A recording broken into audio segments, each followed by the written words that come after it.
signs in the TV shows. Yes, I exactly. want Good one for my evening, apartment. jazz internet audience and family here at Clements in Newark, New Jersey. My name is Ted Chubb. I am the Vice President and Associate Producer at Jazz House Kids. And tonight is our inaugural event of a 6-part series that we are hosting in collaboration and partnership with Rutgers University and the Institute of Jazz Studies. And here that is hosted at Clements Place. And it's a series of conversations that tell about the people and the stories that surround this beautiful music called jazz. And tonight we're going to kick off with a very special one. I want to make a couple thank yous. First of all, we want to thank the hostess with the mostest, Mr. Wayne Winborn, and everyone at the Institute of Jazz Studies for partnering on this program, hosting us in this beautiful club. If this is your first time tuning in, which I doubt it is, but if you're a Jazz House Kids audience member and this is your first time knowing about Clements, you should put it on your radar because they have great live performances here Wednesday, Thursday, Friday, Saturday. Check their website, but they have incredible performances here and they are free. And so we think you should come and support the musicians and this institution that is keeping this music alive. A couple thank yous. We want to thank the New Jersey Council for the Humanities for supporting this project, for supporting jazz, for supporting this conversation about why this music is relevant and important in our culture. We want to thank the National Endowment for the Arts as well for their support. And of course, big shout out to Melissa Walker and Christian McBride, our Executive Director and Artistic Director of Jazz House Kids, for tirelessly providing venues for jazz to happen in the world, whether it's through student education, concerts, through our festival at the Montclair Jazz Festival, and cultural events like this series. So we're going to kick it off with, and I'm going to introduce our wonderful host. You may have seen him before on some of our events, but he's an incredible Grammy-winning author and historian and general mover and shaker in the jazz and popular music cultural world. And so I want to turn over this evening to the very special Mr. Ashley Kahn. Ted, thank you so much. And what a pleasure to be here to kick off this series at Clements. I'm going to be back in 2 weeks, I believe, to talk with Jonathan Blake about Pharaoh Sanders. Right. And to both celebrate him and remember him now that he's not with us. But tonight, our focus is inside the archive, talking about the Institute for Jazz Studies and jazz archives in general, the enduring value of jazz archives. And to help us speak about this, we have two very special people from the IJS itself. First of all, I want to introduce Elizabeth Surles to my immediate left, who has been a jazz archivist since 2001, starting with the Star Jeanette Foundation in Richmond, Indiana, where she promoted and preserved the history of pioneering jazz label Jeanette Records. After leaving the foundation, she earned a master's degree in musicology and in library and information science. And she's worked at the Sousa Archives and Center for American Music, and her graduate research focused on classic blues singers of the early 1920s. She's also worked in the world of rock music as digitization archivist at the American Alpine Club Library before joining the Rutgers University faculty in 2014 as archivist at the IJS. And she's published work on musicians ranging from May Irwin to Jurassic 5, and from Mamie Smith, and you sing trad jazz. A bit. And to her left, we have Vincent Pelote, who is IJS's senior archivist and digital preservation strategist. And he holds a BA in music education and MLS from Rutgers, and is currently in your 6th decade working at IJS. So we have the right experts here. And you've actually been a lecturer too. You've lectured on jazz topics such as women in jazz, Charlie Johnson's Paradise Orchestra, Mary Lou Williams, and others. and you've compiled discographies on Mary Lou Williams and who else? Billie Holiday and the Commodore Jazz label. The great Commodore Jazz label. Commodore Jazz label, yep. And you've written a lot of liner notes for LP and CD issues, Yes. Yes, I have Johnny Smith and Mary Lou Williams and the jazz violin and jazz guitar. right? Lee Konitz. Lee Konitz, yeah, I think I did one of his last albums. Yeah, I did one of Right. the last things he did. Yeah, yeah. And you're active with the Music Library Association Yes. and the Association of Recorded Sound For- Collections, and you used to be exactly. president I of was that. president years ago, yes. And the takeaway from all this is that we are in incredibly great hands in talking about both jazz, but the idea of archives and what the value and the necessity, really the necessity, what is the, why don't we kick this off by just telling us, the what and the why together? Why are there jazz archives, and how would you describe what purpose they serve and what they are? I'll let Elizabeth take that one. Yeah, yeah. All right, I'll go first. Yes. Well, my definition of archives is an archivist who has professional training and a lot of experience is we preserve and provide access to records of enduring value. Now, I use the term records to mean archival materials and not necessarily audio recordings. Right, not LPs. It's archivist jargon for old stuff. So in a nutshell, that's kind of the archival mission. Now, you apply it to jazz, and we preserve and provide access to collections that represent the material and social culture of jazz history. Yeah, and I don't really have much more to add to that, except, that's all part of our mission statement to, basically to collect, preserve, make accessible the music that everybody knows as jazz. I hope that's every jazz archive's mission statement, but certainly that's ours, and I think we've been doing a pretty good job of it, quite frankly, for a long time, because we started out in technically this Institute of Jazz Studies started in 1952 under Marshall Stearns, who was a professor of English. He was a Chaucer scholar, actually, and he made the institute in 1952 in his Greenwich Village apartment, and we got it at Rutgers University in 1966, 67-ish.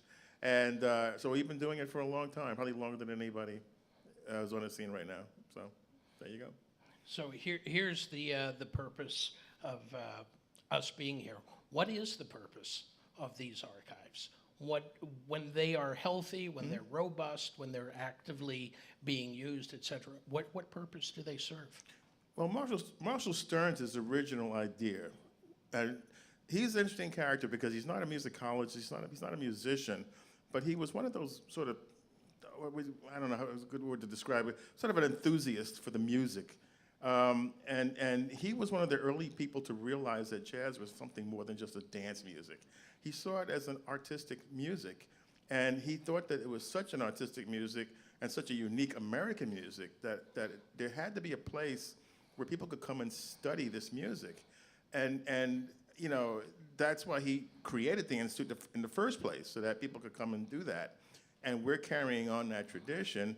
And I hope that's what the mission is for most of these archives, is to make this music available to people who want to study it. It's not a popular music anymore like it used to be, like in the 1930s and 40s. And it's very easy to forget about it, quite frankly, because you don't really see it pushed a lot. But it's an important music because it really is America's really one great contribution to world culture. And to not have it out there for people to study it, it's kind of sad. So it's nice to have a place where people can come and study this music, and that's the why for me, for why I think it's important. So.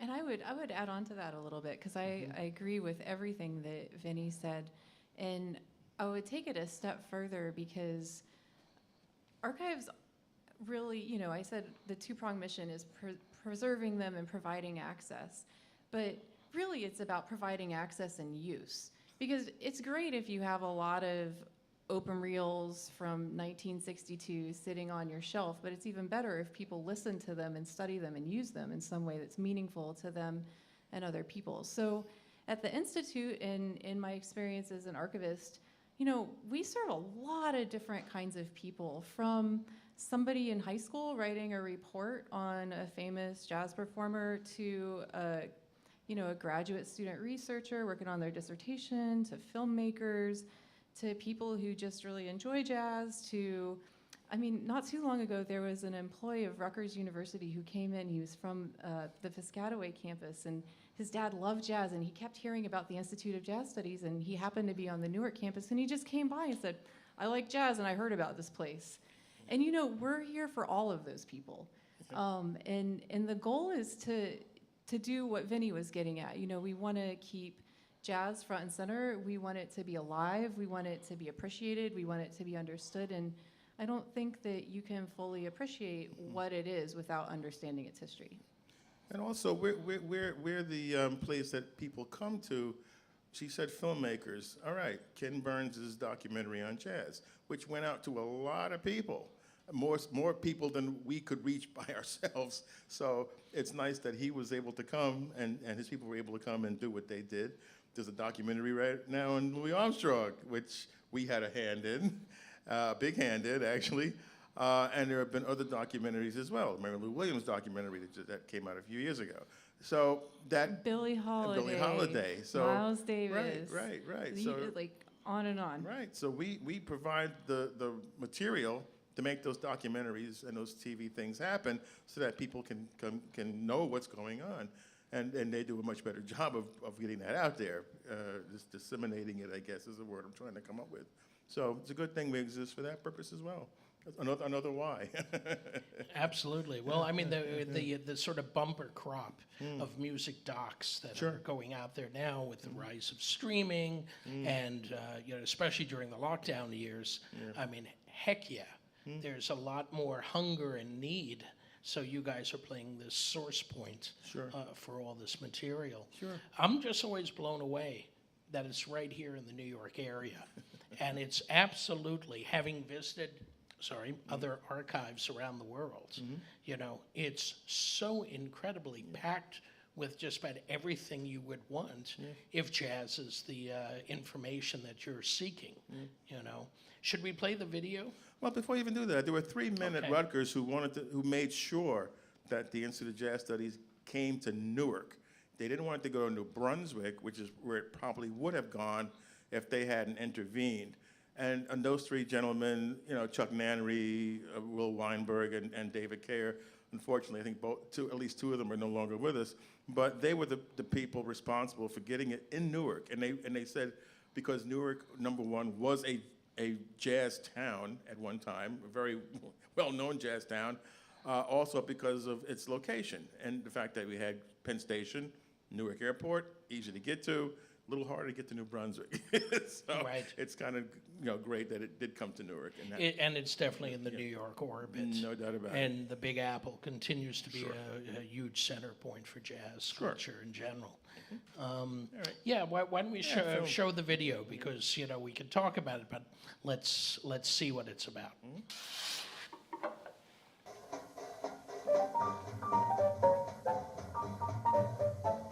When I tell people that this is the largest jazz archives in the world, they're usually shocked. They're usually surprised. I guess one reason is because it's located in an institution like Rutgers University. We have a very comprehensive jazz collection. You have scores, you have photographs, sound recordings, correspondence. These are ways in which you can get to know someone. This is a case that's full of the instruments of great jazz musicians. If you were to ask me to compare IJS with another major archive, it would be Cooperstown, because you have this fan base of scholars and people who, whether it's baseball or jazz, it's part of the tapestry of their life. We're listening right now to the so-called Smith-Jones recordings from 1936, and you're actually hearing his first professional recording date on this horn. We have a lot of unique collections here. that you won't find anyplace else. We have the world's largest collection of jazz journals, and these are journals from all over the world. So you don't have to go all over the world. You don't have to go to France to see a journal from France. We have it.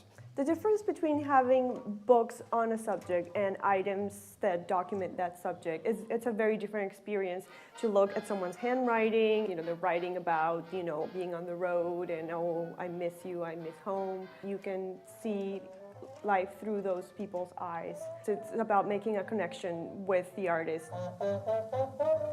There are many things that are uniquely American, but few that have been such a major international cultural export. It is an important music.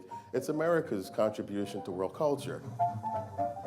Food, water, sex, and jazz. I mean, it's just one of the essentials of this life.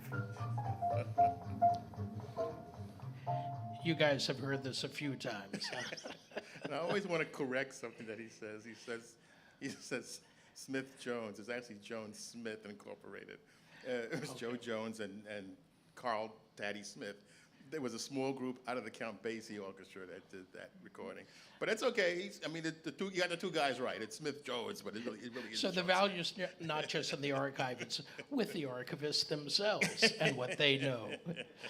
I've got to say, you know, having made use of the IJS for decades now, you know, interacting with you guys, with the staff, has been one of both the privileges and the joys of having, you know, the IJS in the New York area. And you go back. You remember when it was in the building they used to be called Bradley Hall, but they changed the name now. Right. But you were there for that period Right. too. And now which you've was got a great, yeah. whole half floor in Yeah, Dana yeah, Library. fourth floor. You know, it's a beautiful place and a great destination for anyone who's really interested in this.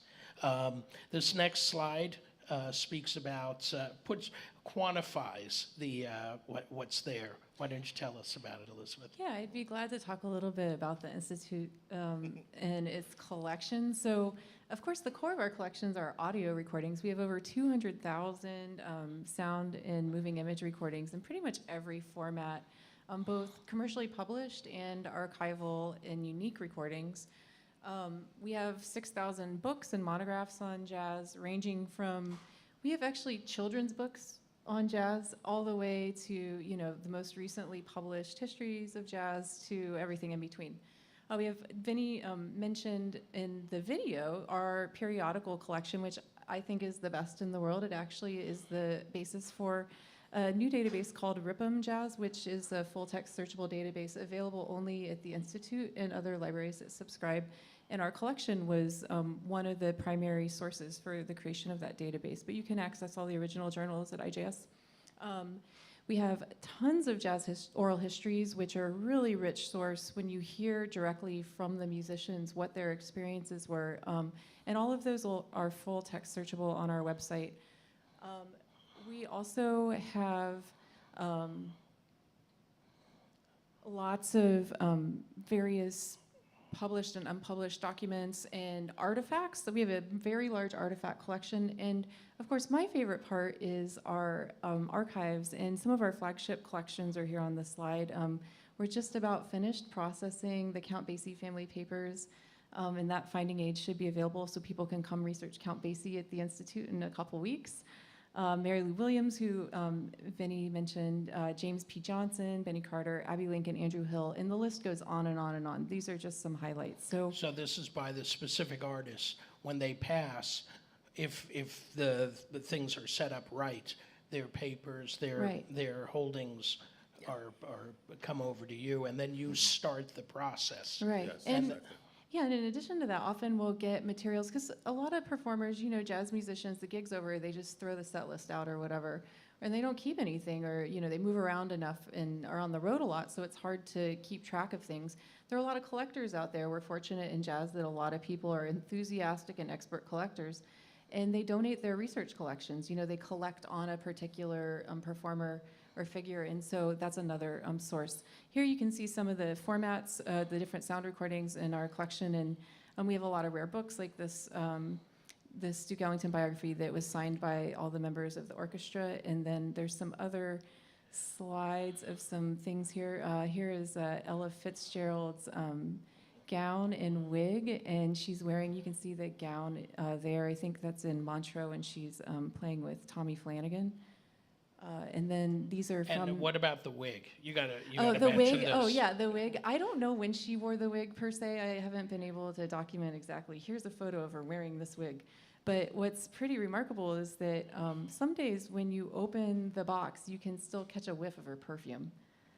Really? And it's a little. That's the kind of encounter with history that feels a little too personal. Right. But it's all due respect to Ella. But you kind of have experiences like that in archives sometimes. The next slide features materials from the Count Basie collection. This ledger up on the left is really, really one of my favorite items in the collection. It's from 1939, and it's Count Basie's accounting of who was on the gig, who got paid, what the expenses were. And so you can trace the band's economics through this. And there's 3 examples of this in the collection. This is the best one from 39. Lots of telegrams here, also in the collection. So very excited about that. And What I love about this, sorry, Ted. If you could stay with that slide for a second. I just recently finished teaching a course in John Coltrane, and one of the classes, the whole focus was about the kind of the economic, atmosphere and the economic aspect of being a working class musician in the 50s. This, of course, precedes that by about 15 years, but the blue collar aspect of there is a certain reality, to getting paid, getting food on the table. How much are you being paid? What was the cost of a car, or raising a family back then, etc. That sense of reality really comes through on what you guys are collecting. yeah, absolutely. The next slide is a clip of a home movie from the Basie collection. I know it's a little Basie heavy, but I'm pretty excited about it. It's a pretty important moment for us to open this collection for research. And the collection came with a lot of home movies. Count Basie was a very early adopter of home movie equipment. They had there's lots of movie cameras in the collection. And fortunately, a lot of the film that came with the collection was digitized for the documentary that's out. I think it's called Count Basie in His Own Words. And I think it's you can stream it. But this is a clip of the World's Fair in 1964. And he took some of the footage, and then I'm guessing it was his wife, Catherine, took some of the rest. But let's take a look. This is at the Chinese theater exhibit at the World's Fair. It's not actually in LA. It's in New York. Yeah, Flushing. I feel old because I was at that World's Fair. God. 1964 wasn't that long ago. No, it's on my knees. Oh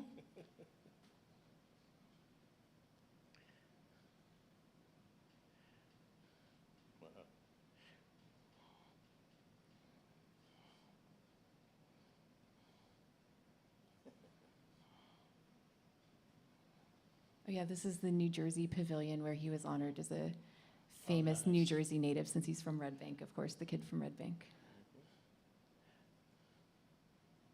Right up there with Albert Einstein, Right, I know. who wasn't from New Jersey. But he stayed there for a while. He was there for a long Everybody time. stays in Jersey for a while. Whether they like it or not.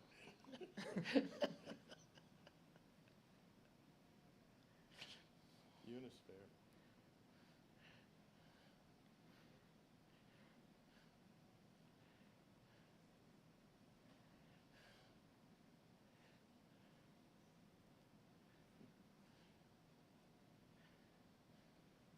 And then here's the band's performance in the Singer Bowl.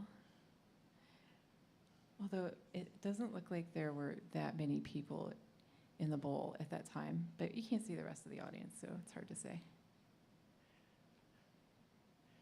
I don't know if that's the Hollywood Bowl, though. That's the Singer Bowl. Oh, Singer Bowl, sorry. Okay. I was going to say, there are no seats behind the stage at the Hollywood Bowl. But, one of the things that definitely comes across is seeing how, on the pop kind of, stature, that he had at that point. Yeah. He's just 1 or 2 years away from making some of the most famous Frank Sinatra, recordings, like Sinatra at the Sands, and touring with Quincy Jones directing, directing, Count Basie Orchestra, and then Frank Sinatra, and that was the show. That was the Rolling Stones show of '65, '66. Yes, it was. It's such amazing history there. Yeah, so just a few highlights from the Institute's collections. And anybody watching, if you're in the New York area or if you're visiting, please come see us. This is our commercial moment. You just have to make an appointment, but anybody's welcome, and you can look at whatever you want. So we hope that you do that. So the Institute for Jazz Studies is part of a community, a very large global community of jazz archives, so music archives in general.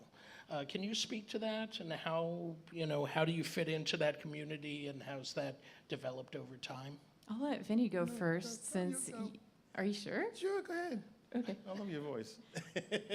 Well, when we were talking about this and preparing for the session, of course, I held up my little handwritten note paper where I just kind of jot down as I come across, where are the papers of this musician? Where is this person's papers?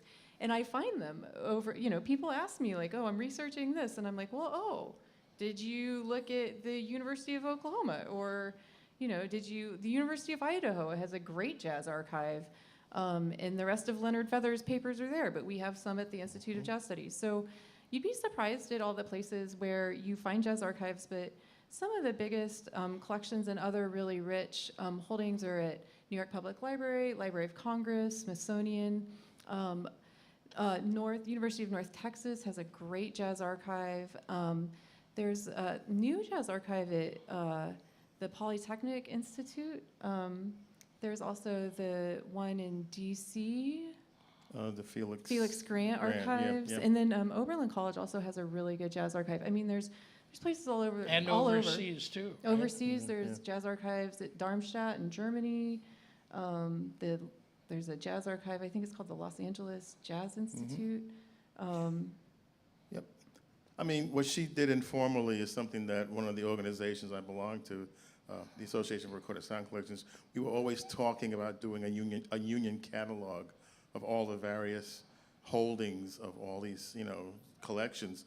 But for some reason, we've never been able to get around to doing it. So maybe you can do that project. Well, for and just so arts, everybody like out this there time. knows, union catalog just means master list of all of them. Right. Yeah. Yeah. So and what's interesting about what Elizabeth's talking about, and something that I've had to clear up with a lot of people who ask us, if we collect Newark jazz stuff. We were never supposed to be a regional jazz collection. Some of those collections she mentioned were regional, like the one in New Orleans, and there are others that collect music from that particular region. Because we were the only jazz archive, we had a more universal approach, and the fact that we came to Newark didn't change that, but actually in a way it did, because now I personally feel that we should probably do more Newark-based stuff. In fact, we're going to probably show you or play a recording of something that demonstrates that a little bit, because really nobody else is going to do it if we don't do it. So being in Newark is good for that purpose. So. Oh, I forgot Tulane in the Hogan Jazz Archives. That's right. I should. That's such a. That that's was such an old a, one and a big one. Yeah, Yeah. There's so many I forget. Yeah, there's a lot of them now, and it's good because that takes the burden off of us for being the only place that you can come to with collections, and we have steered people to other archives when we weren't able to take care of that particular musician's stuff. I mean, a lot of Benny Carter's stuff, for instance, is in the Smithsonian, and that was actually suggested by Ed Berger, who was one of Benny's closest friends and biographers, because he felt that Smithsonian could handle it better than we could. And, we have some of it, but they have some of it as well. So there you go. And there's a network of professionals who work at these jazz archives too, and we're constantly in contact and in touch with each other. And you know, there's some generational change going on too, which I think is great in that field. So We're collegial. I mean, we're not out to cut each other's throat. I mean, no one's trying to get something that somebody else doesn't have. Right? I mean, we don't mind sharing information and helping each other out as much as possible, and that's beautiful. And I hope that continues. Actually, you know, it's not a competition. yeah, the We're all goal in is the to same thing. preserve and provide Right. access to jazz collections. Exactly. Like that's as a profession, that's what we really shoot for. I agree. I think the only thing that would be a challenge is like, you know, one archive trying to be the only archive, but it doesn't make sense. No, it you doesn't. know, it's about a community, and the music itself is about community, so it kind of makes sense that way too. I wanted to point out that we are talking with Vincent Pelote, Elizabeth Surles from the Institute for Jazz Studies here at Rutgers. We're coming to you live from Clemens Place here in Newark. And I wanted to also point out that we are open to questions. So from our live audience or from online, if there are any questions, we're not going to wait for the Q&A period at the end. Any questions that pop up, we'll be happy to take them right away. There's a microphone right here. If you have a question, we want to make sure that the online people can hear it. So anytime you have a question, just walk up to the mic and put it to use. The other thing, I definitely get a feeling that this is about a balance between passion and trying to make things work budget-wise, administratively, et cetera, et cetera. Can you speak to that? Because that's got to be one of the biggest challenges, especially as things are changing from from physical formats to digital all over the planet. Yeah. You know, how are you guys facing challenges like that, especially on the budget? Sure. level? Well, for me, it was always a passion-driven thing. I mean, I have the title archivist and senior archivist, but unlike Elizabeth, I didn't go to school for that. I'm not a trained archivist. Whatever I do in the realm of sound preservation, I do because I've been in organizations like ARSC, and I've talked to a lot of audio engineers, and I've been to a lot of lectures, and I've actually presented programs on preserving sound. So I learned that way. I kind of learned, like, you know, get my hands dirty, you know, from the ground up sort of thing. So I didn't go to school for that. But when I first started working at the Institute of Jazz Studies, I mean, I was a substitute teacher in Jersey City. I needed a job. They needed somebody to catalog sound recordings. They needed somebody who knew jazz, and they taught me how to do the cataloging once I got there. So to me, it was always about the passion and about the music, and so that's sort of how I still kind of approach things, believe it or not, that you know, sometimes runs afoul of those who feel a little more, you know, how can I put it, who want to do things in a more archival way, which I guess is fine. I mean, I'm not putting it down. I'm just saying that sometimes you do have those conflicts, but they're not mean conflicts. I mean, it's, you know, whatever I've learned from Elizabeth and Adriana and other archivists that we've had working at the Institute, you know, I really appreciate that information because it makes me do my job better. And also, it puts us all basically on the same page so that, you know, I'm not running off half-cocked doing one thing and they're doing something else. You know, we have to all be on the same page to make this thing work. And you know, like Ashley says, you know, things have changed. I mean, at one time, archival preservation wasn't even a thing that we were that involved in. We were more involved in cataloging and access and making our recordings available to people and making our videos available to people. But we realized at some point we had all these archival collections sitting around that needed to be processed and needed to be made available to people who wanted to do research. And so, you know, bringing in archival staff to do that has been a really, it's helped the Institute's, what's the word, stature, I guess, and has made us actually more accessible to people because now they're coming out not just to listen to a recording or to do, you know, that kind of, you know, research, but also to do biographies on people, and you know, it's a nice, you know, mixture of the two things, the passion and and the other stuff. And Elizabeth can speak to the other stuff a lot better than I can. So. Well, it's And funny. and the passion too. And the I passion, dare too. say. She's got passion. I like that. That's great. I think I've had a lot of experience as an archivist. My first job at the Star Jeanette Foundation, I was the only employee for 6 of the 7 years that I worked there. And if I didn't raise money, I didn't have a job. So not only was I in charge of building our collection and providing access to it, I was doing programming, grant writing, selling T-shirts, going to festivals, slinging brochures, all this stuff. And so I've seen both sides of it. Rutgers is the biggest organization I've ever worked at.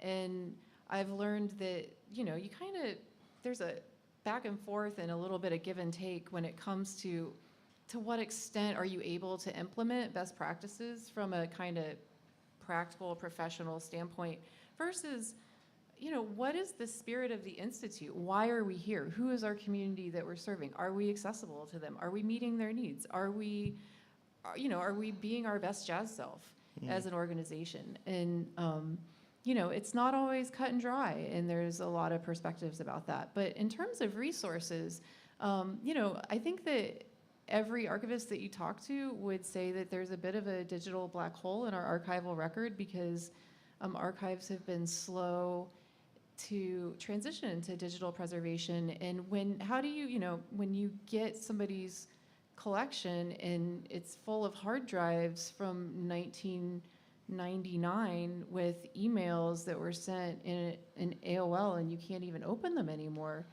that takes a lot of resources to be able to handle that. And there are a lot of people. Does anybody have a zip disk drive Oh, it's anymore? so funny. The Andrew Hill papers came with a zip drive and zip disks, and it still worked. We plugged it in, and we were able to download an old version of the software that he used so that we could get the compositions off of those disks. I mean, that's the kind of stuff we have to do. I'm impressed. At the New York Public Library, they use a computer that is designed for forensics, for criminal forensics, and that's how they can access old files at NYPL and other places. Rutgers, we have a RUCOR, it's a digital preservation repository that follows standards, but we still have a lot of work to do to bring the digital preservation of born digital materials into our work. So Jazz CSI is in the future. Right, Jazz CSI. Right, yeah. okay. And also, sound has been impacted greatly by digitization because when I first started working at the Institute of Jazz Studies, the preferred digital preservation format was open reel, 10.5-inch open reel tape. That was the preservation standard. So if you had an old recording, you were supposed to put it on these tapes, and the tapes would last for 50 years, and then you would transfer them again 50 years later. Well, that didn't happen.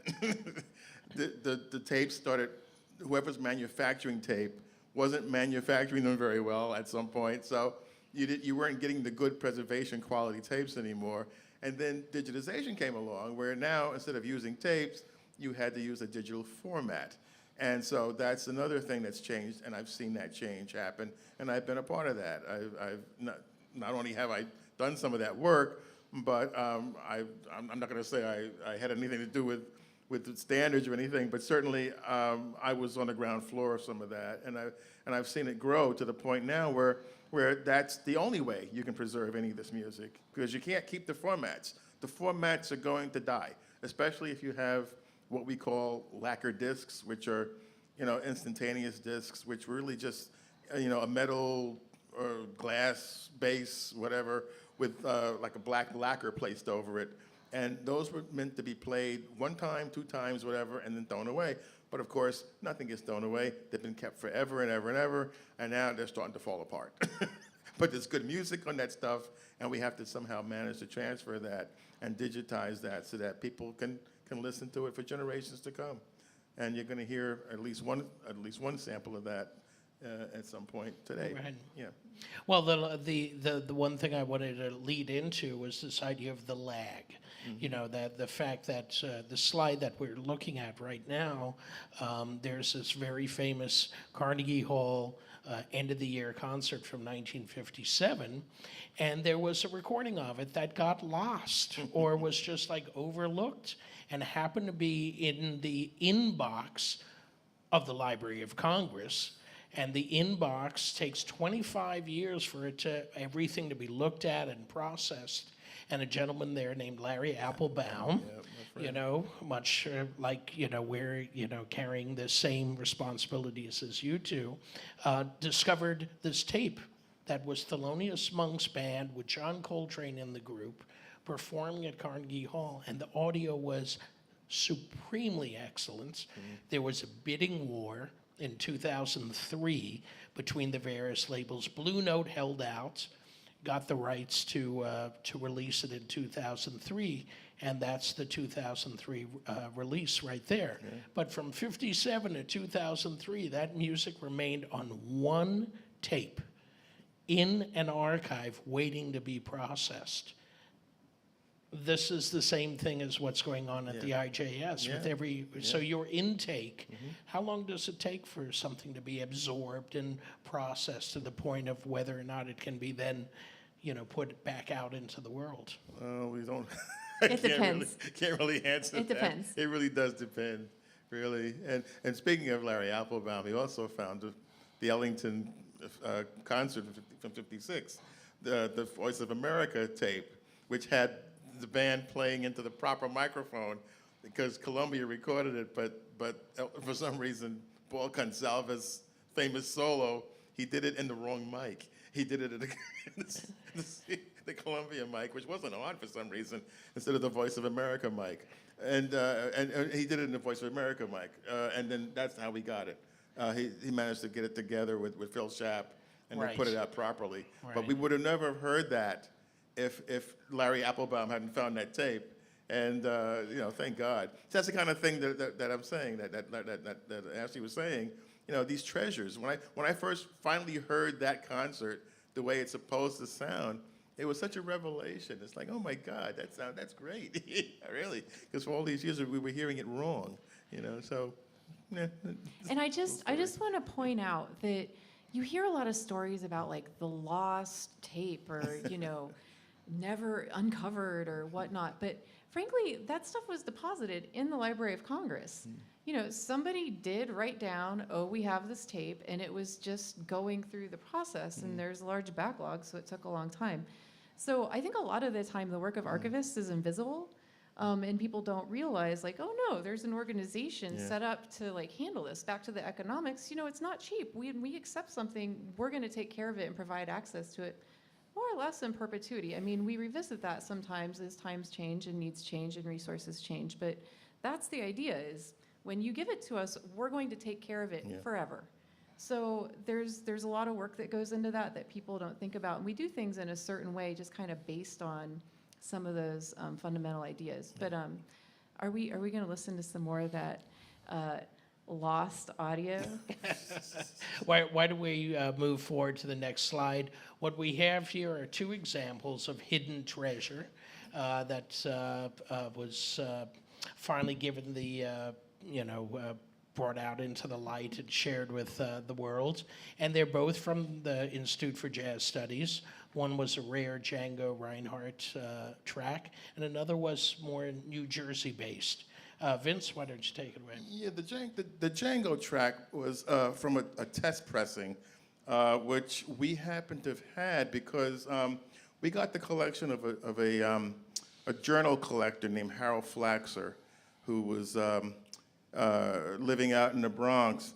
And the interesting thing about Harold was that he had an apartment. I think it was Brooklyn. He had an apartment just for his journal collection. He collected journals, jazz journals from all over the world. And people would come from all over the world to his apartment in Brooklyn to look at these journals and to study these journals. He had journals national journals from places like France and Switzerland that even those libraries there didn't have. So we got that collection, and with that collection was also a bunch of recordings. He had he had this very rare test pressing of Django Reinhardt playing with a trumpet player named Philip Brunn. And Brunn sounds a lot like Bunny Berrigan, if you know who Bunny Berrigan is. And one of the interesting things about this recording is that the pianist is, of all people, Stefan Grappelli, who everybody knows as a violinist, but he also played piano. But there's very little recorded evidence of his playing piano, but he's playing piano on this track.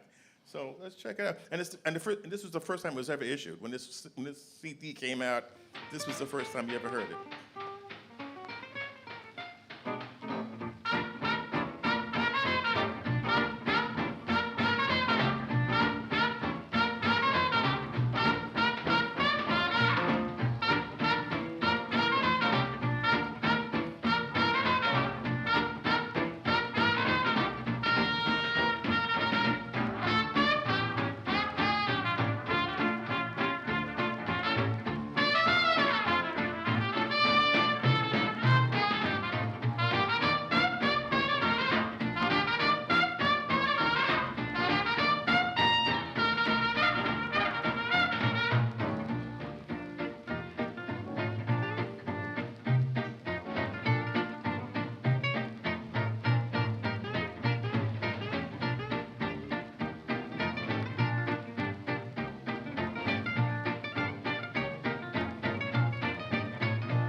Yeah, man. Who said the French can't swing?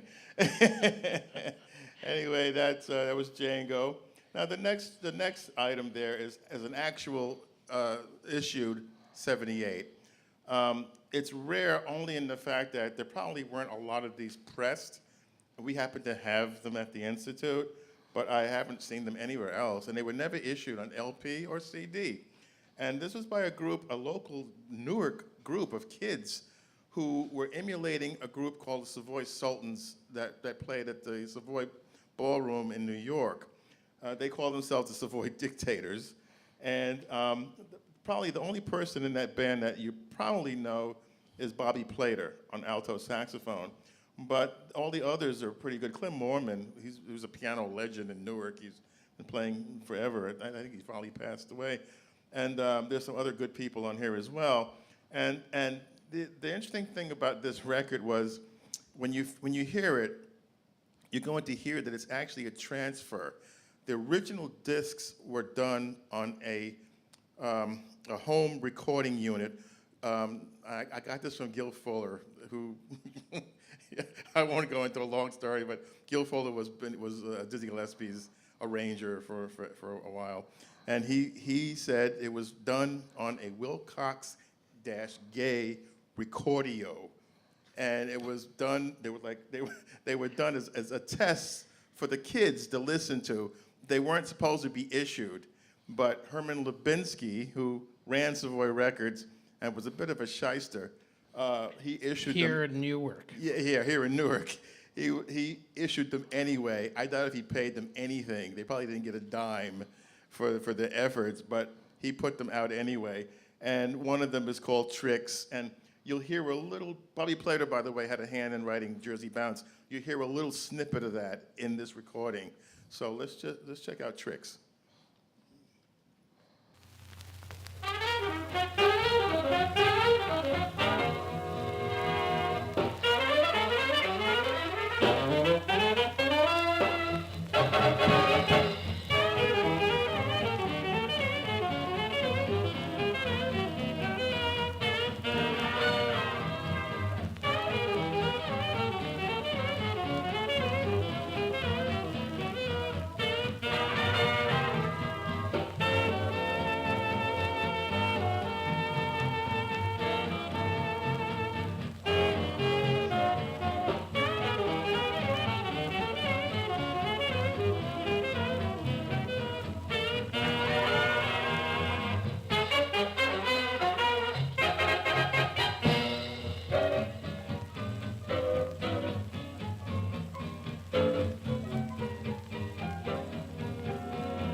It's Bobby Plater.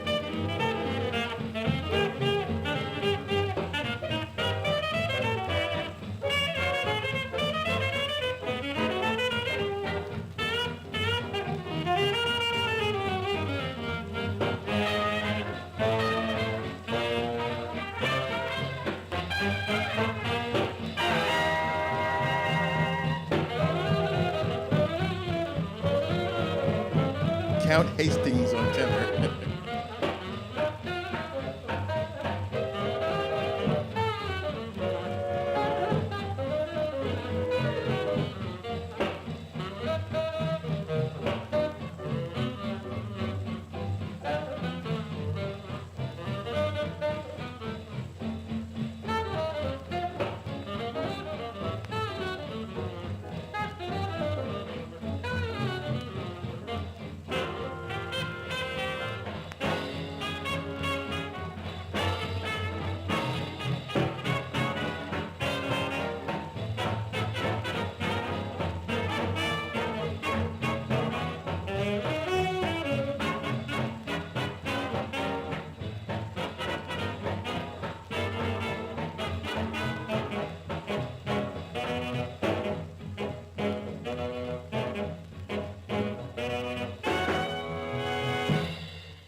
Unless I missed my guess, I think Danny Gibson was the brother of the former mayor, Mayor Gibson. So there you go. on Newark drums. history in there. Yeah. Ken Gibson actually played Yeah, he in a actually played- band he with played Wayne too. Shorter when He they were in played. high school Yeah, in Newark. he was a No musician also. Yeah. Yeah. Well, I got to say, the whole idea, I did not know about this backstory, that it was like a home recording Yeah. that then gets, got transferred, I mean, yeah. and the whole idea of having that ability to record at home, the technology has followed that kind of impulse through the years. And now, we have Billie Eilish, making music that is, covering the globe and launching her career. And she's all about home recordings. And Jacob Collier and everything that was done during the lockdown, was all about bringing that power, that aspect of music making into one's own control. And kind of like getting around the Herman Lubinskis. Yeah, unfortunately. I mean, you got to credit him with at least, recording Charlie Parker and a lot of the bebop, musicians, because there was a musicians band at that time, the union called a band. So a lot of the beboppers weren't able to get on the major labels, but the smaller labels, they kind of, came in and recorded people like Charlie Parker and so on and so forth. So that's how we got to hear bebop, basically, because of these small labels. And the whole jump That's the one. blues revolution that of all that started same there as well. period. Savoy was covering both of those. That's right. And then gospel as Yeah. well. Oh, yes, it's the whole You gospel know. catalog. Yeah, Yeah, no doubt about it. incredible stuff. We have a question from online regarding, the challenges beyond the financial of shifting over to digital. And I think this next slide, actually, we do kind of, that's okay. The idea of not only digitizing everything, but then making it available online. Can you guys speak to both aspects of, in other words, you can't, unless physical formats are digitized, they're not going to be available online. You're going to have to come into the library. Right, well, this is a screenshot of our online research portal. Right now, the collection that is available is the Jazz Oral History Project interviews, which was started by the Smithsonian and picked up by the Institute of Jazz Studies in the 1970s. And so these have all been digitized. The transcripts are digitized. We ran them through optical character recognition, which enables you to search all of the text. And so this soon will be joined by a collection of films made by a French jazz pianist, enthusiast, et cetera, named Francis Poudra, who made a lot of home movies of Bud Powell at the end of his life when he was in France. And that has been digitized. Those films have been digitized with a grant from the Council of Library and Information Resources. And just to give you an idea of what goes into this, every single second of those films has to be checked for, make sure, it looks okay. And then all of the clips that are on the films are being described individually. Who's in them, what's the duration, et cetera. Same with the Jazz Oral History interviews. All of the original tapes had to be tracked, and so then we have to say, okay, the digital recording is this long, and this is this tape, and these pages of this transcript go with this part, and there's just a lot of what we call metadata to go along with it. And actually, in terms of digital archives moving forward, one thing I would tell the viewing and listening audience right now is, be careful with your digital files. If you want them to be preserved, if you're a jazz performer especially, I'm begging you, please, save your files with meaningful file names. Put metadata inside of the files. Where are you playing? Who are you playing with? What's the date? All that kind of stuff is really, really important. Who's playing? Yeah, because Full otherwise credit information. we'll never know. I mean, there's a lot of stuff where we just have to say unidentified. You only have to look at streaming now, Spotify, et cetera, to see how little regard the general commercial world gives to that kind of data, which you guys are all about. Yeah. Well, here comes my little bugaboo, I guess. I often get questions about this very same portal where people want to know, can I do this? Can I do that? Can I find this? Can I find the other thing? Blah, blah. And I have to tell them, no, you can't. I mean, this is nice, and I hope at some point it's going to grow, and we'll be able to put more stuff into this portal so that people can come here and find what they need. But that's sort of the problem that at least we're having, and I guess other archives as well. It costs money to do this. It's money and man hours or people hours, whatever you want to call it, and it's not something that we're certainly able to do right now. I very much keep telling folks that we're an old-fashioned archive, and that, I remember the day where people would come to the Institute of Jazz Studies from, on planes and trains and cars or whatever, and they would stay for like a week or a couple of days, and they would do their research, and they'd find what they want, and they'd be happy, and they'd go away. And I think that's changing now because everybody wants everything online. They want everything now. They want everything immediately. They don't want to wait for anything, and that's unfortunate because really, in some ways, you're missing out on stuff. I had a researcher come in a few days ago, and he was looking at some boxes that he asked for because he saw we had a finding aid online, and he got the boxes that he wanted. But as he was going through the boxes, he found some stuff that he didn't expect to find. And he was like, oh my God, this is great. I didn't know this was here, blah, blah, blah. And that's the beauty of coming to the Institute yourself and going through this material and you know, not necessarily depending on a finding aid or thinking that you can get everything online. Now, I'm not saying we shouldn't do, you know, the digitization and have a portal like this. I'm just saying that sometimes you're better off actually making the trek out here and doing the work and finding things, and because you never know what you're going to discover. I mean, that's the beauty. That's the beauty of the Institute. That's how I've always felt about it. And but this is good too. Yeah. And really, I want this to grow. I want this to be. I'm glad we have the oral histories on tape.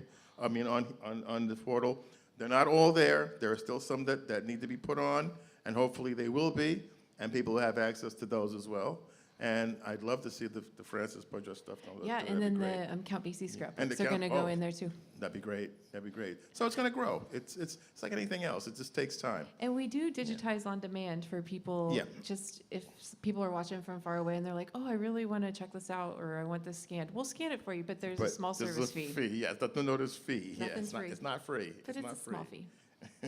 I got to say, though, there's a certain value to what you're saying here, you know, Vinny, with, you know, for someone who, let's say, is Gen Z, you know, to know what it's like to pull out a 78 RPM disc and put it on a player, which you guys provide.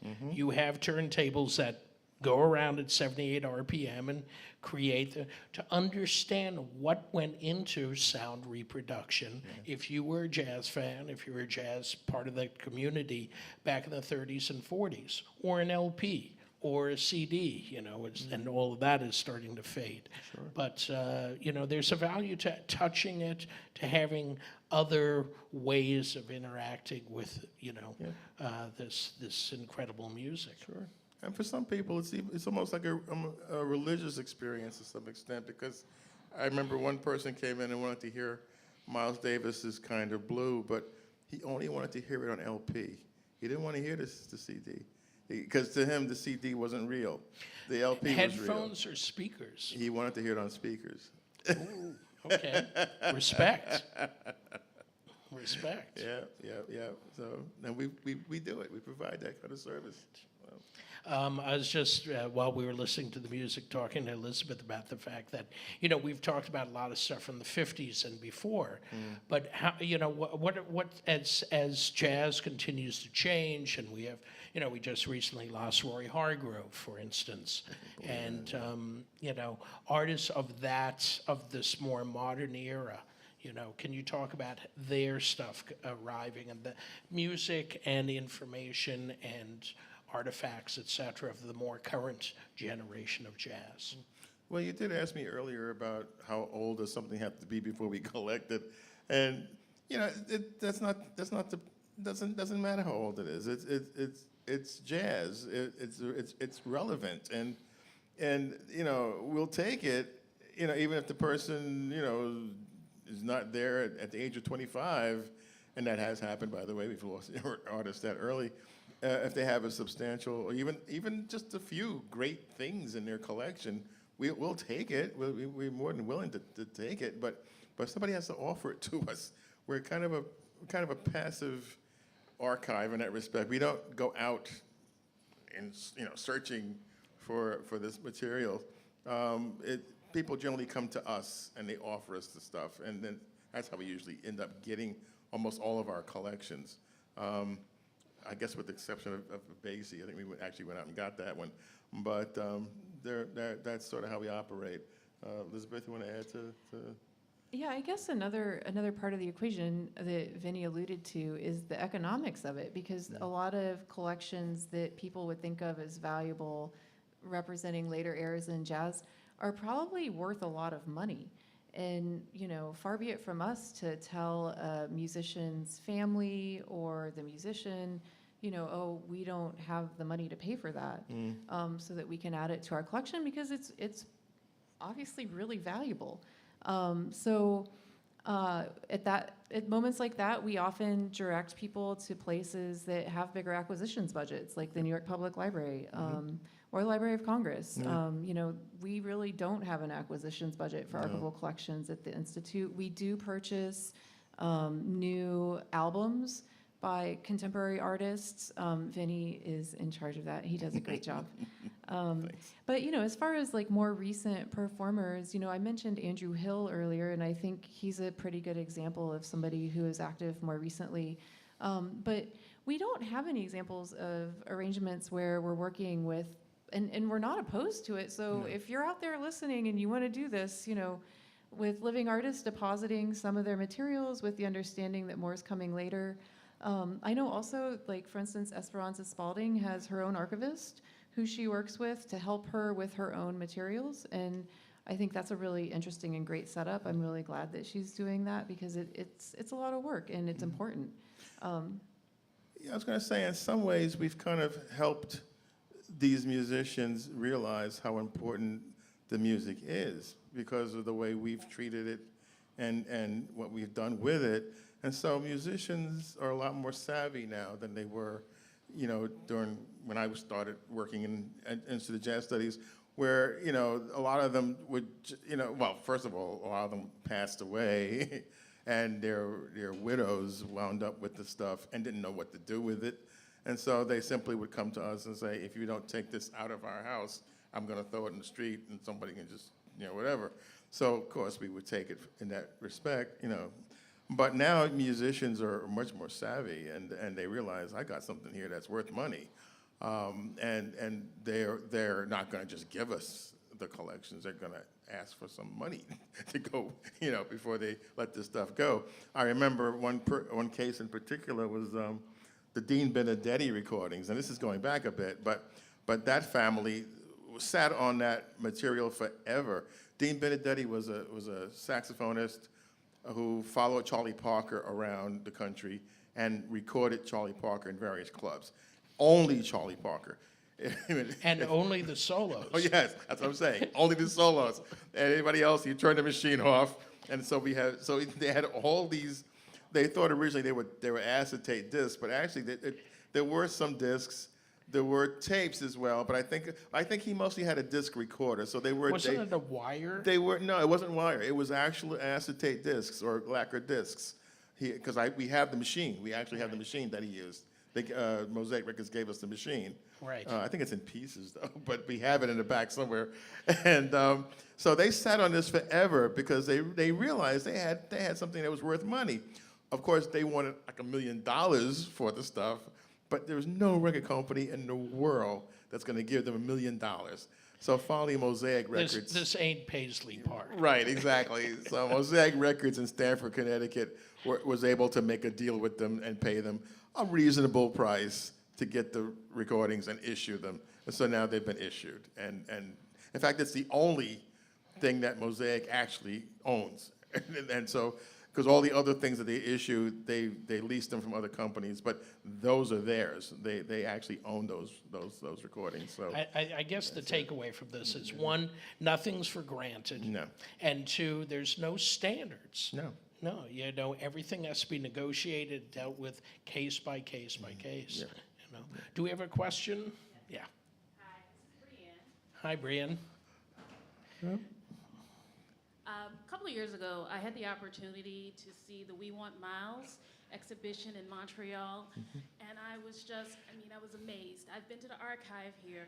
One of the things that really, to see it come to life, to see the music come to life, to see the scores, to see the Bitches Brew scores, to see all of these things.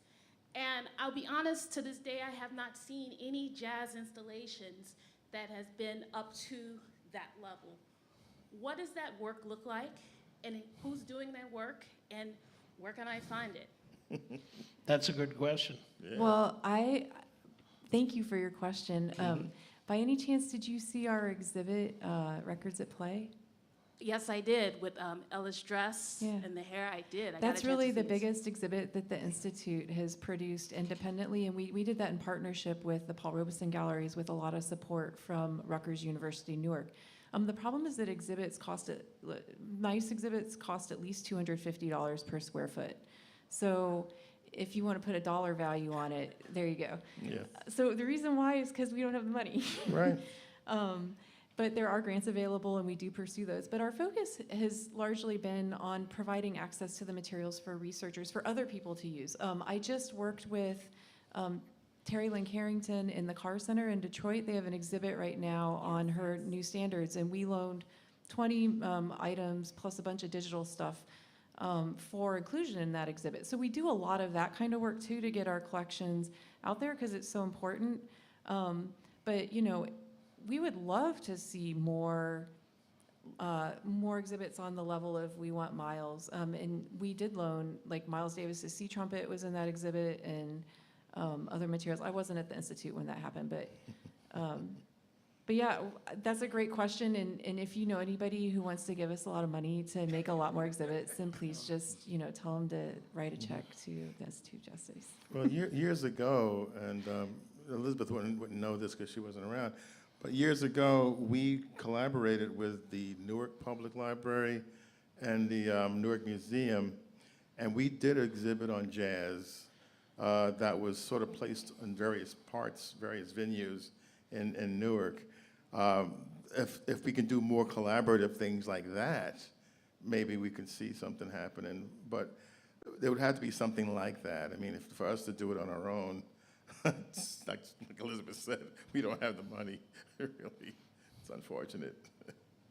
That exhibition was the result of some very hard work being done by one or two enthusiasts in Paris, and finding a home for it in Paris and then taking it around the world.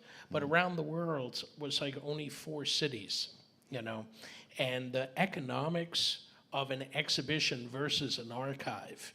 I mean, obviously they work very closely in tandem. They have to, you know, it's the same materials. But the idea of an exhibition is that it's a very much putting a framework around the raw material that's in an archive. And the kind of costs that go with that are just really high. And then if you place it in a place like the Musée des Beaux-Arts in Montreal, you know, just their overhead, they have to have X amount of people coming through there.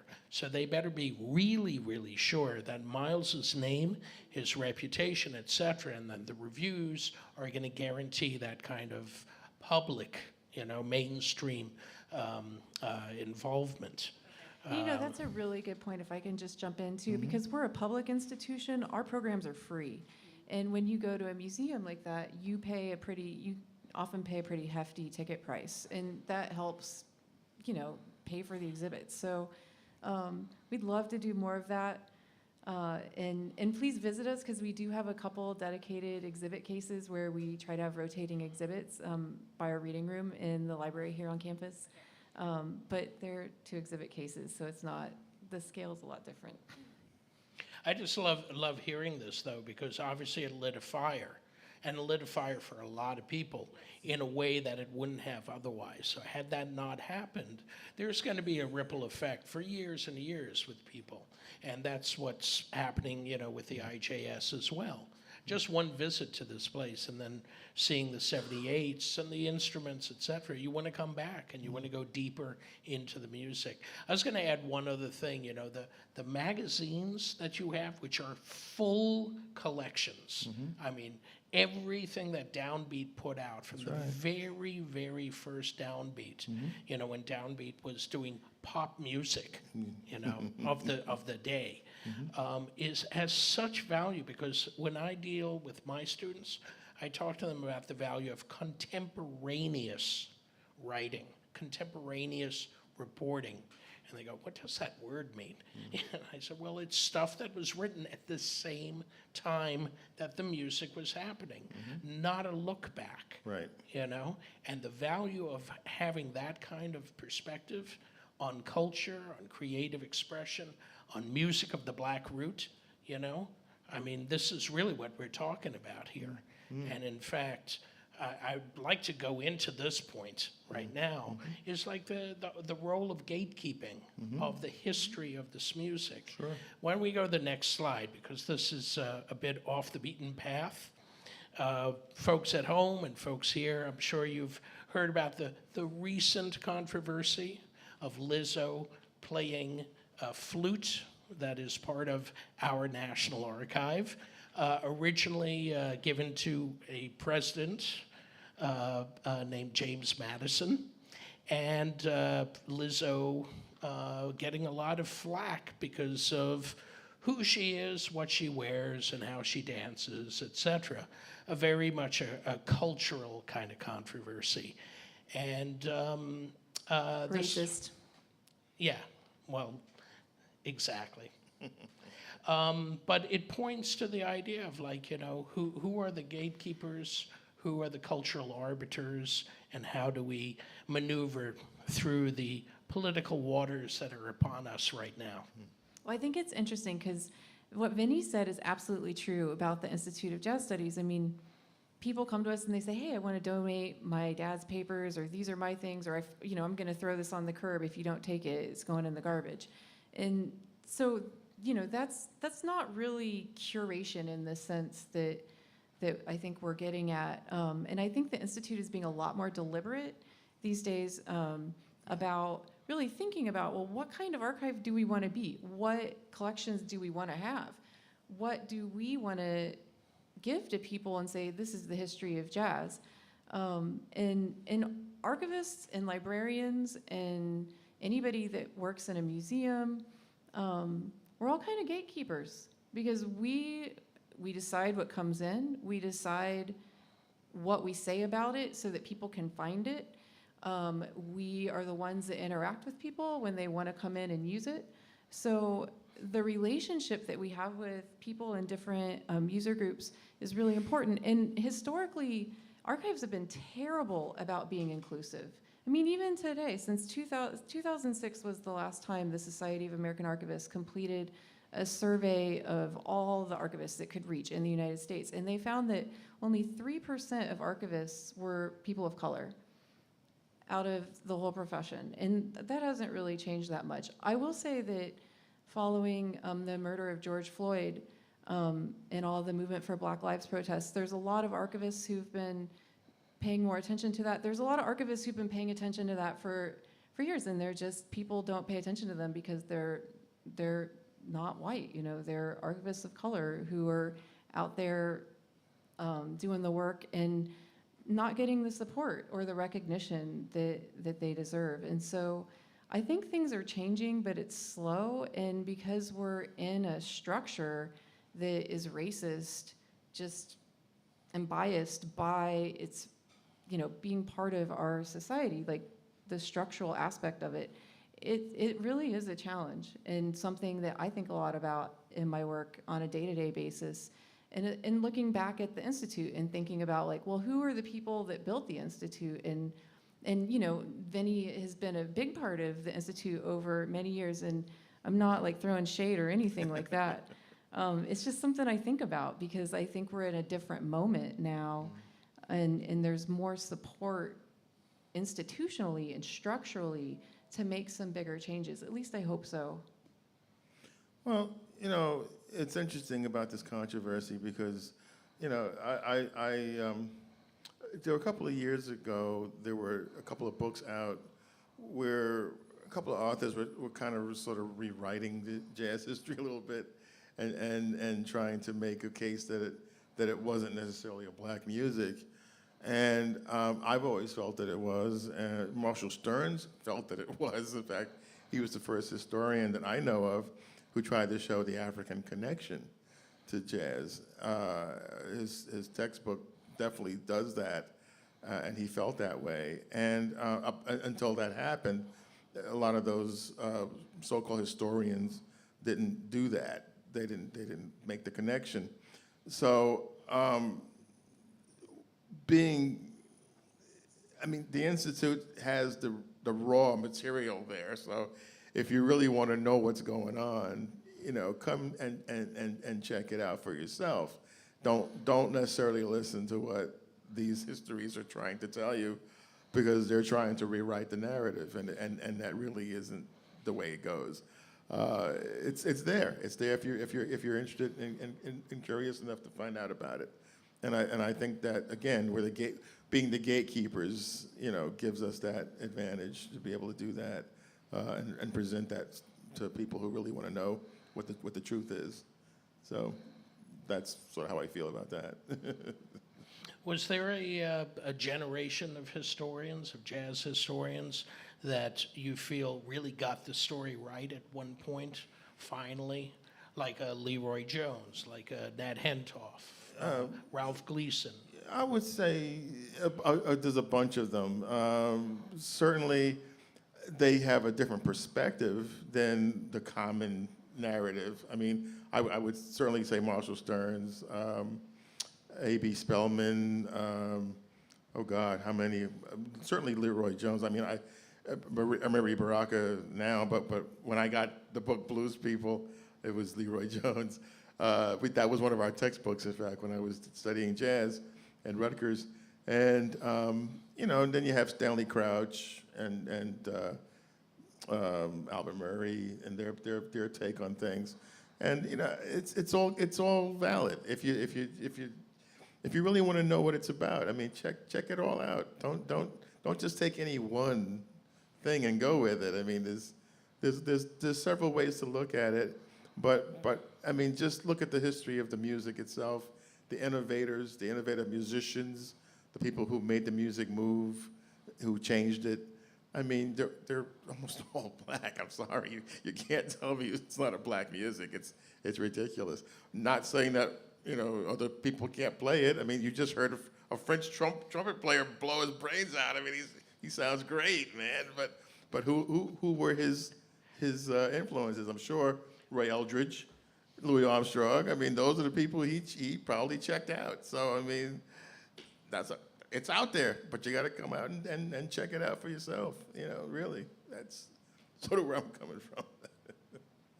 Having a great resource like IJS and independent thinking, Exactly. learning for yourself. Yeah. What an incredible resource you guys have thank you. created here. I'm going to take a pause here. Do we have any more questions here or from online? Whoa, surprise. Okay. I have a question for you, Ashley. Okay. Oh, here we go. There's a question. We'll come back to that, Elizabeth.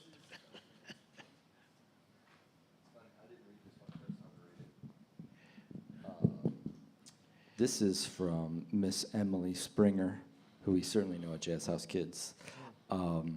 This is, can you talk about how you work through gaps in the archive? For example, conversations about influential women in jazz have been growing in recent years, and I often wonder about stories that were untold during their time and how that affects our knowledge now.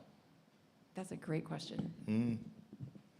Go ahead. Well, I'll say that I feel that the Institute has done a pretty good job collecting on women in jazz. Obviously, jazz is still very patriarchal music, and gender equity is slow in coming, but things are changing. The point that stories aren't told is absolutely true, and there are many stories that are not told. Even in the oral histories, they're not told. I just think some of the stories get lost, and they're only repeated verbally.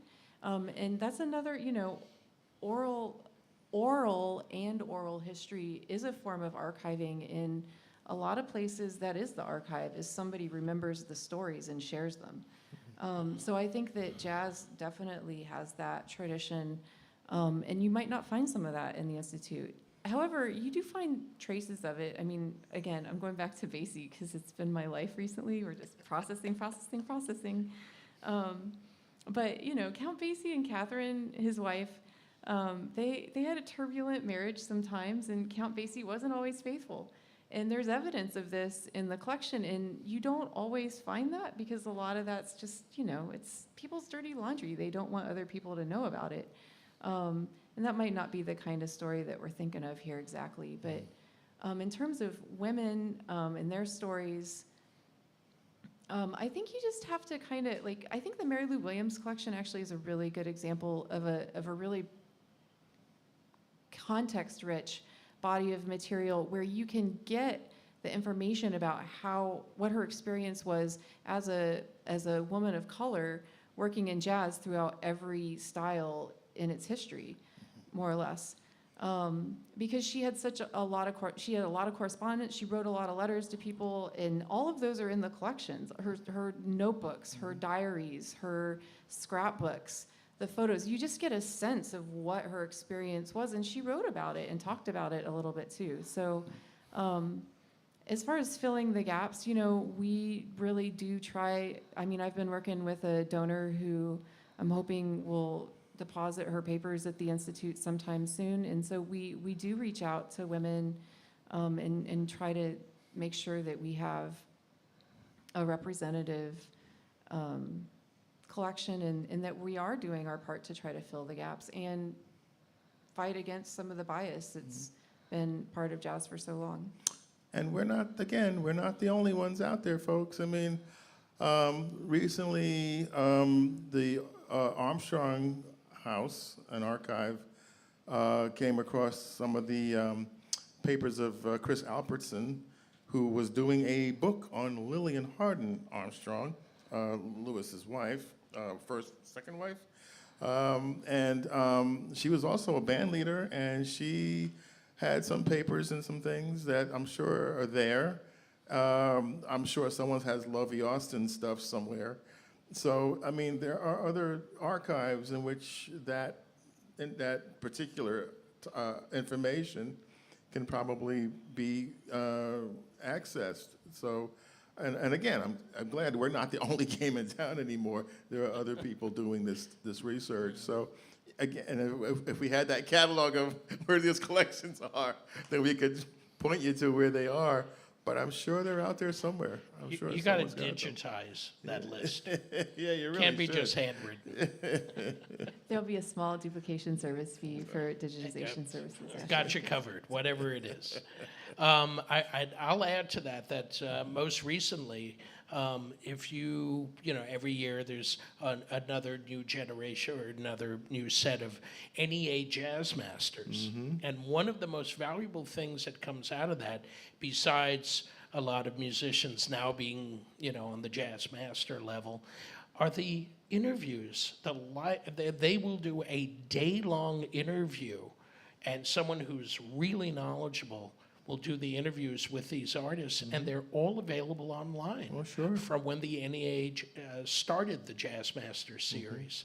And you can go online and find them very, open and available. Yeah.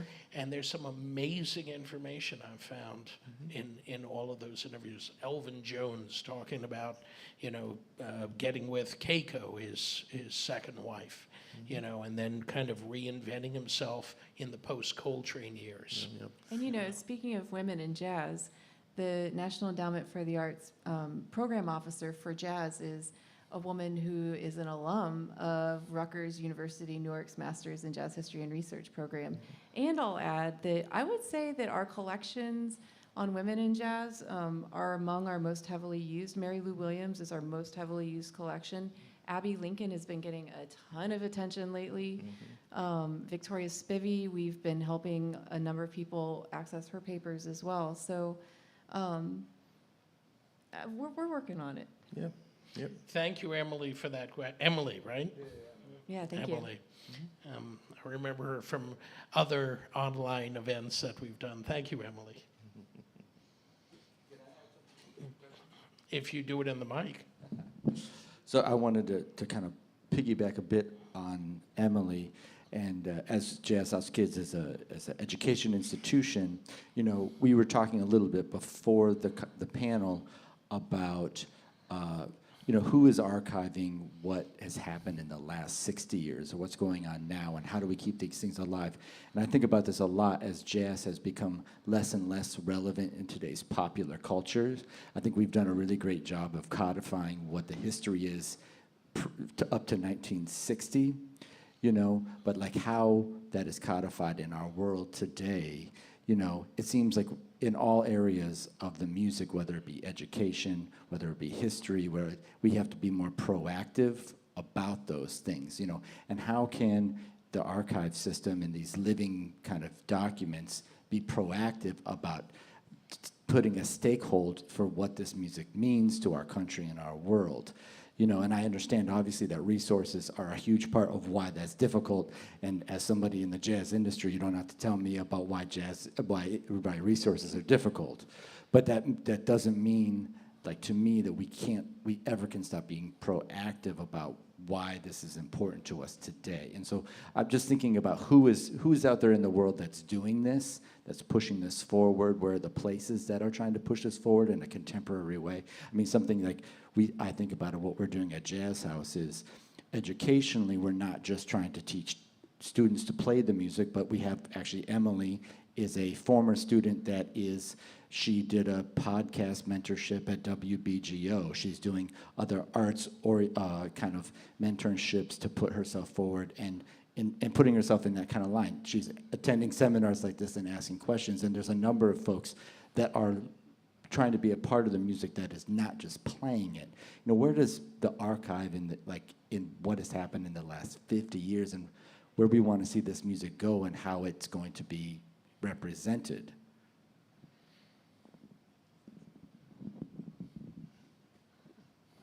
That's a big question, Ted. Thank you. I think one of the key factors that we've talked about, and I think it requires partnerships, because like Ashley mentioned, one of the great resources that's coming out of the NEA Jazz Masters are these interviews, and oral histories are very, very rich sources for jazz history.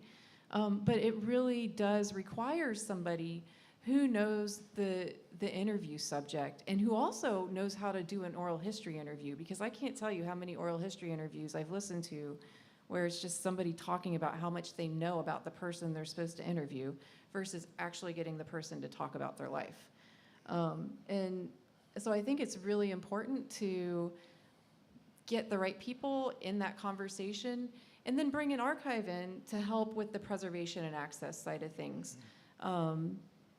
I also think that, one of the things we're doing at the Institute to make sure that more contemporary music is preserved, our actual institutional collection, our history, the Institute of Jazz Studies archives, includes the videos that are recorded here at Clements Place featuring both local and national talent, and that's part of our archives, so that we're actively gathering material, and we've done that for years. Every program that the Institute puts on tends to be recorded and put into our archives. So I think that's some of the examples I can think of. I don't know if you want to add to that, Vinny? Well, what you're asking is interesting, because I think as far as the oral history thing is concerned, I think that's happening. That's happening to some extent in some of these radio stations who are doing jazz programming. At one time, we had a show on WBGO called Jazz from the Archives. It ran from 1979 to about, I don't know, whenever 2014. Right, okay, thank you. Until Amy Niles came in and killed it. But I shouldn't have said that probably. But anyway, that's what she did. But, and on those shows, we often had musicians come in, and we interviewed them as well as played their music. And of course, a lot of those shows are now sitting in the Institute of Jazz Studies. So, but since the show's been pretty much gone, we haven't been able to do that anymore. And if we could get another venue like that, maybe, or another opportunity like that, or maybe some of these radio stations that have these interviews, if they knew that we would be interested in taking them off their hands, if they don't know what to do with them.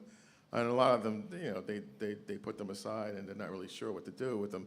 We're more than happy to take them and make them part of the Institute of Jazz Studies collection. But other than that, I don't really know how to really answer that question. I mean, it's, you have an answer? I think I have an answer. I think it's already happening. Yeah. It's called the internet. There you go. and YouTube, etc. Yeah. I mean, we are cataloging ourselves. Yeah, We yeah. are creating our own cultural archive. Sure. Wikipedia, et cetera, just with everything that gets posted. I am very diligent with my students as to what is a primary source and what you can't. You can't use Wikipedia as a primary source, but you can go to Wikipedia and see who they're sourcing, and then go to that publication or whatever. But I think that as far as, the past 20 years of what has happened to this music, how it's interacted with many other forms. I mean, the more that I'm in jazz, the more I realize that jazz is not just jazz. Jazz is this branch of a tree of music that goes way back and that continues to go forward and interacts with all sorts of other musical forms that are yet to be born, or that were, soul and funk and hip hop, etc. That, the distinction between jazz and these other forms gets less and less, and then it goes apart, and then it comes back together again. I mean, jazz and hip hop, just as two intersections along the cultural, timeline, as they've intersected at least 3-4 times, and there's different, kind of developments of jazz and hip hop working together, hybrids of those two forms that you can point to. But all of this is being recorded in a way that is actually more available than any other time in kind of human history. I mean, immediately available. So I'm enthused by that, because it proves that there's always this kind of public hunger, but at the same time, the value of having it focused and concentrated and digging all the way back to pre-digital days, that's the extreme value of the IJS. The flip side to that I think we should add is, as an archive, going back to what I said, we're here for perpetuity. That's the goal, like long-term preservation. There is no guarantee that YouTube or Facebook or IG or anything is going to save any of that stuff, because they're businesses.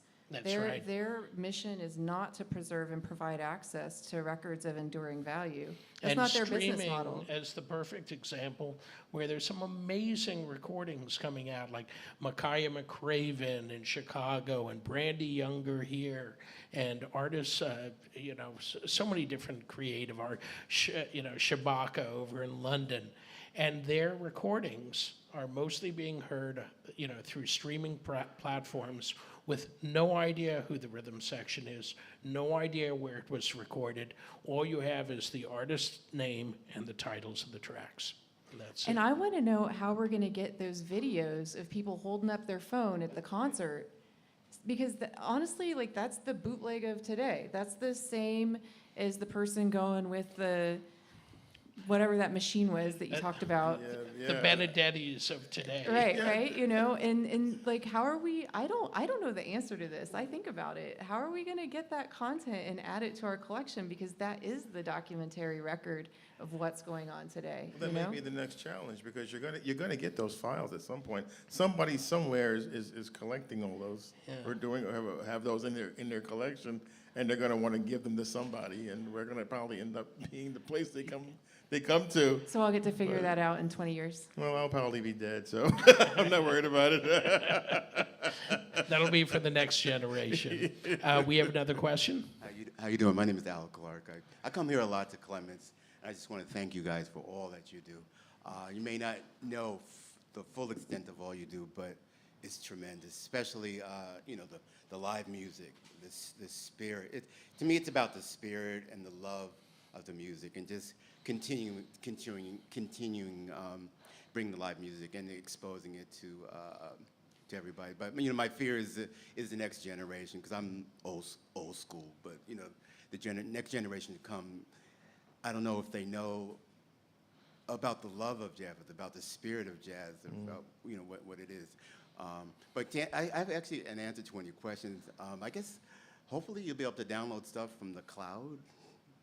I guess eventually, when everybody's recording on their thing, I guess you'll be able to get that information. It gets so from the tricky. cloud. I don't know. I'm old school. It gets so tricky with rights and ownership. Yeah. Unfortunately. And the thing about digital content is that you have to make lots of copies of it to preserve it.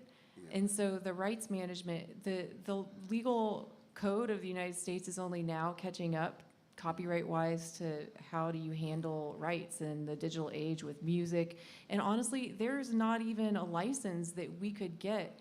If we wanted to stream like videos with music and provide we would have to negotiate directly with the license holders for every single one because of just how the laws are structured. Wow. So there's some barriers that we face, but there's nothing stopping us from putting it on site and providing access in our building because that's perfectly legal. For instance. Anyway, I just wanted to thank you for Thank you all for that that. you do. It's tremendous, beyond what you know. Well, you kind of reminded me of something.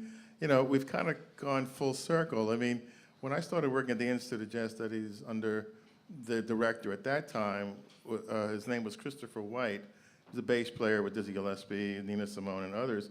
When he was the executive director, he often had concerts that he had the Institute put on campus at Robeson Center usually. And now we've gone full circle. We have another wonderful director, Wayne Winborn, who has been pushing concerts from here.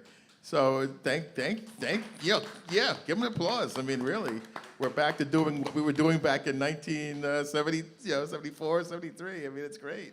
And Wayne does a great job to the point of like new jazz. He does a great job of bringing people who are making waves early on and are gonna, go to great places in their careers. He gets good people in here. He really does. It's amazing. I think, also the current trend to go back to vinyl, a lot of that is this need for the information, this need even for this kind of tactile sense of contacting and having an ability to reach out and read about and look at pictures, etc. There was that multiple level of interaction with music that was happening through most of the life of jazz and many other musical forms, and that people are feeling at a loss. It gets much more disconnected if your only connection is through streaming or whatever, and you're listening through computer speakers or earbuds. Hence, the gentleman who wanted to hear Kind of Blue through speakers. I totally, I love that story. But the young folks, they still want to do the streaming and all that.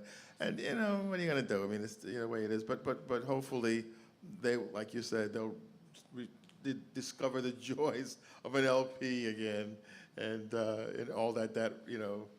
And the idea that this music has multiple levels, deep roots and meaning, and it's more than just entertainment. Exactly. It's music, or background music, right, of tradition with a deep message and lessons to be learned through it. Sure. Any other questions from us here? And online. I just want to thank everyone for being here with us today. It was, I feel like, we had a very important message to put out, and I can't, thank our guests enough for bringing their stories, their insights, et cetera, and sharing it with us. Please join me in thanking Elizabeth Surles, Vincent Pelote, and the Institute for Jazz Studies in general. Thank you, Wayne. And of course, Jazz House Kids, Ted Chubb, Alex Lorenzi, and everyone else who has made this possible tonight. And thanks for joining us. One last shout out to Mr. Wayne Winborn, and we want to thank the New Jersey Council for the Humanities and the National Endowment of Arts for supporting this event and the series of 6 conversations that will be going on. Next week we have a great conversation about Pharoah Sanders with Jonathan, not next week, but the week after, with Ashley and Jonathan Blake. But check the Jazz House Kids website for the whole list. We are going to close with Mr. Christian McBride himself, and he's working on a exceptional final guest of the series, I think on December 20th. But it's not confirmed yet, but we got a lot of great, Drum Jennings is going to be doing a session on the evolution of the drums. Naomi Extra is going to be doing a session on jazz and poetry. We have Mr. Wayne Winborn is going to be talking about where jazz is today with Mr. Stefan Harris. It's going to be a lot of great conversation. So please tune back in, tell your friends, and we'll see you here in person at Clements or Are you online. archiving these? These are archived. These conversations. Yeah. Yeah. On our okay, good. website. Thanks so much, There you folks. go. Thank you, Ted.